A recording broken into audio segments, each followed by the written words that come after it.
sing in Tiny Dancers. And I play guitar in Tiny Dancers. We're from a group of villagers in between Doncaster and Wakefield, and we all, some of us went to school together, but we've been friends for a long time. Some of us used to work together. Over a decade. Over a decade, yeah. Old friends, and we used to play.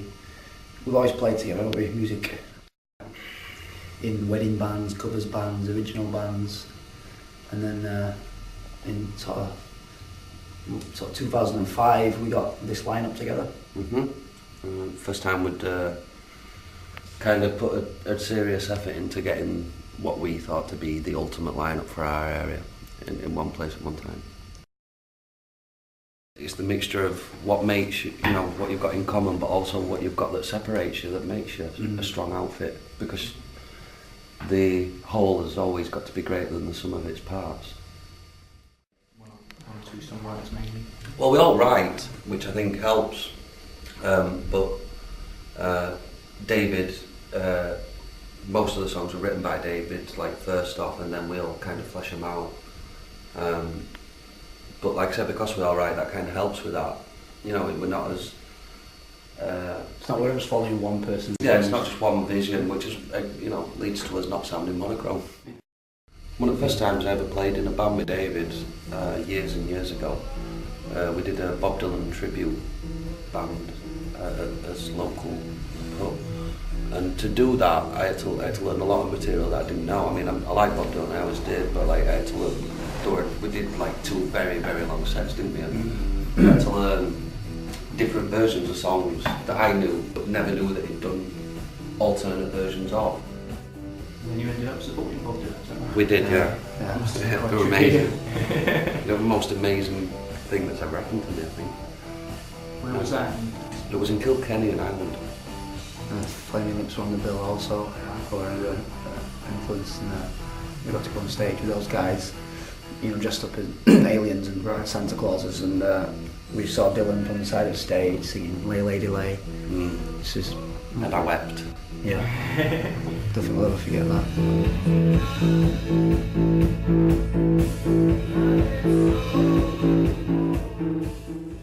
And we're getting back in the rehearsal room when we finish this tour, and hopefully get another album out early in the new year, I think. Because we are quite prolific, and we don't want to be the kind of band that just sits on its laurels once it's done a set of work and then doesn't really do much for a while. So the minute this album will release, we started looking towards the second one. Yeah.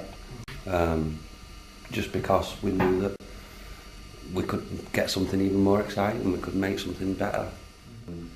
We're happy with it, and it's a very bouncy, joyous album. There are a few dark moments on it, but I think it reflects quite clearly how happy we were to be playing together at that time. I think people will inevitably, about next year or so, realise that there are many facets to the band. It's a working, fully functioning band, music producing band in the old sense.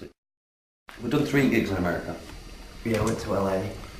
And we really enjoyed it there. We can't wait to get back, and all 3 gigs went really, really well.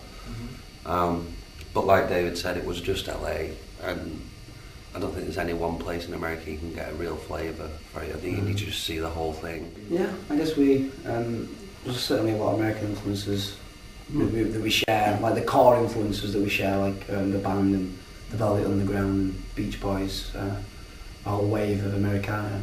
And then there are bands that aren't American that have looked towards that music to create something new that really interested us. Bands like Teenage Fanclub and Herman June, bands that have got a sense of Americana about them, but do something different with it, and that's always how we wanted to approach our American taste.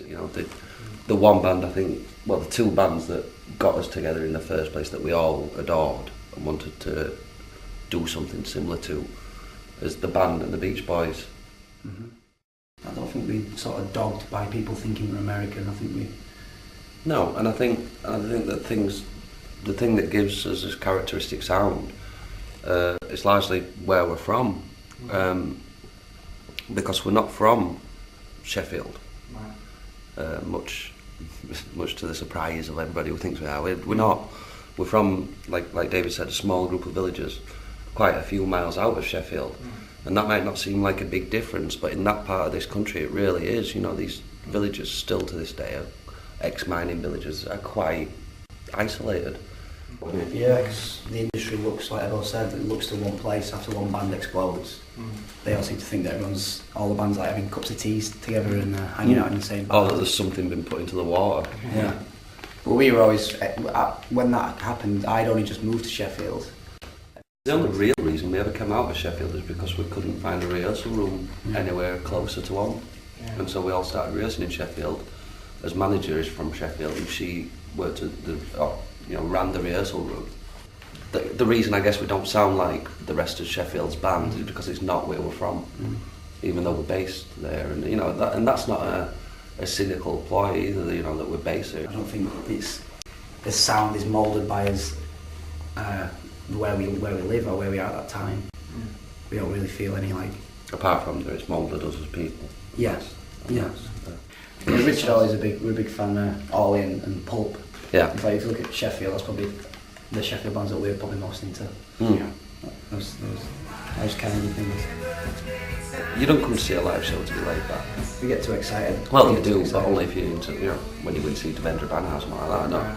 Not when you come to see a band that play high tempo pop rock. No, we put a lot of effort in. We're energetic guys, and we enjoy it when we're up there and try and grasp every bit of it while we're there.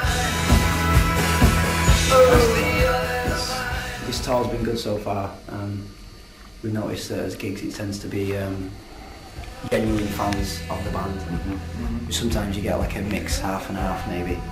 But this tour so far, everyone who's there seems to get at the album, like the album, know the songs. So it's a nice crowd to play in front of. You've done a few festivals. Yeah. Did Glastonbury and we did a great festival called Summer Sunday.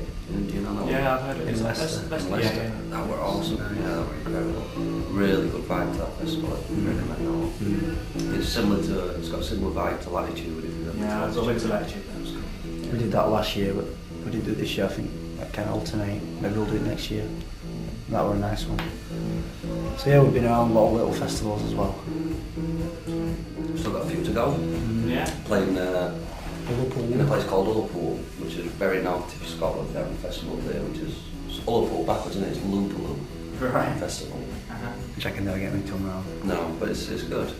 Right in the middle of September or whatever in northern Scotland. Oh well, we've been up there in the winter. How do we do that? We always seem to manage to plan our Scottish tours in dead of winter. Always always where we do that.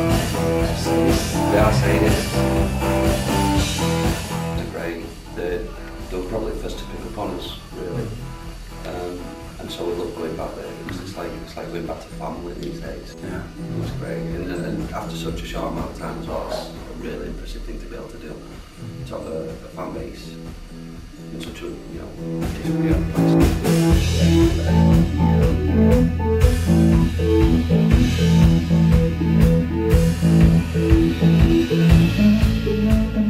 Thank you very much. You're welcome. Thanks. Good guys.